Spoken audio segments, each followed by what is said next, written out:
आज हम क्षितिज पाठ्य पुस्तक में काव्य खंड के प्रथम पाठ कबीर का अध्ययन करेंगे, जिसमें सबसे पहले कबीर का जीवन परिचय दिया गया है। तो आइए अध्ययन शुरू करते हैं।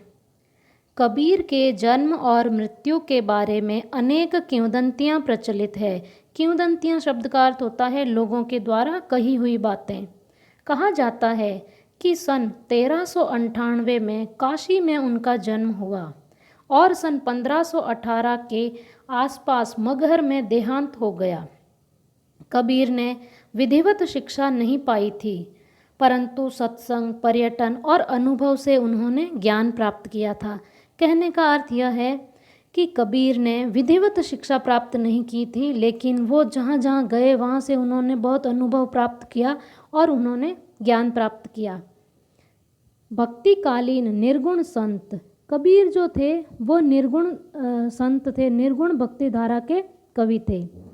भक्तिकालीन निर्गुण संत परंपरा के प्रमुख कवि कबीर की रचनाएं मुख्यतः कबीर ग्रंथावली में संग्रहित है, किंतु कबीर पंथ में उनकी रचनाओं का संग्रह बीजक ही प्रामाणिक माना जाता है।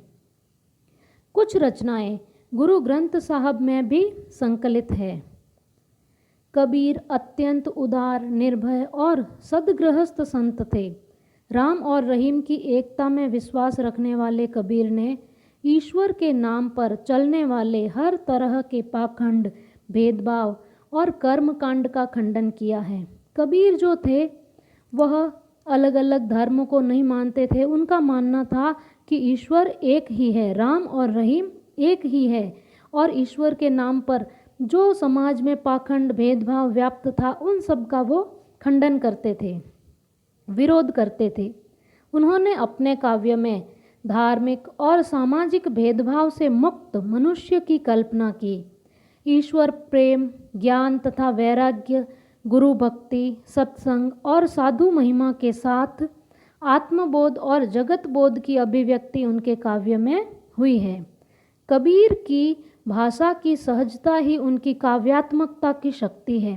कहने का अर्थ है कबीर जो भी बात कहते वह बहुत ही सरल, सहज भाषा में कहते, लोक भाषा में कहते थे, और यही उनकी काव्यात्मकता की शक्ति थी। जन भाषा के निकट होने के कारण उनकी काव्य भाषा में दार्शनिक चिंतन को सरल ढंग से व्यक्त करने की ताकत है। कहने का अर्थ है कि उनकी काव्य भाषा जो थी वह जन भाषा के निकट थी। जन भाषा के निकट अर्थात जो आम लोगों की भाषा थी, उन्हीं भाषा में उन्होंने काव्य रचना की जिसको लोग आसानी से समझ सकते थे।